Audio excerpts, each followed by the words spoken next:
Here's Erie News Now's Haley Potter on how outdoor activities could be a little different this season. Thanks, David. I don't know about you, but when I think about outdoor winter fun, I think about skiing and snowboarding, an activity that's also looking different this year. I took a trip to Mount Pleasant to see how we could still have some fun on the slopes.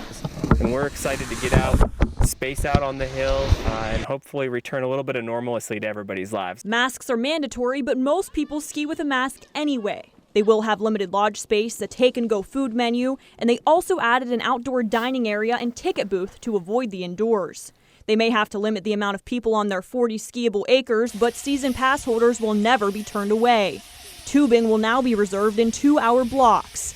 It is going to limit the amount of tubers, but it's going to give everybody who's tubing more rides to tube. And over at Peak and Peak, they have similar restrictions, all while their snowmaking is in full blast for their 26 trails. All rented equipment will go through a deep clean between each customer. Sometimes meeting strangers on the ski lift is the highlight of the day, but not this year because you can only ride the ski lift with groups of people you came with, making for not as many funny stories, but a lot more safety. Everything outside is pretty well socially distant and really plays well with the COVID guidelines. Winter fun doesn't always involve snow sports or mountains. For people looking for an old-fashioned tradition, May Farms offers carriage rides all throughout the winter. This activity isn't as common, but it's a safe winter activity, being that it's outside and never having mixed groups. Everybody's gone before I take another group. John May took me for a ride to show me what the carriage and sleigh rides are like.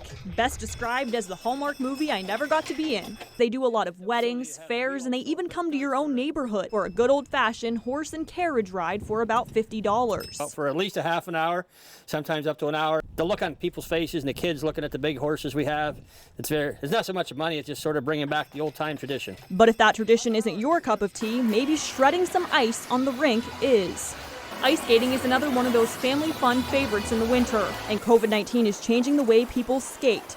Masks are mandatory, concession stands are closed, and space is limited. But that hasn't stopped locals from hitting the ice. Gives the families the opportunity to spend time together out on the ice, and you're indoors out of the weather. It's an indoor activity with an outdoor feel, but not everyone wants to feel like they're outdoors. There is an indoor activity, Stumpy's Hatchet House, that has hatchet throwing.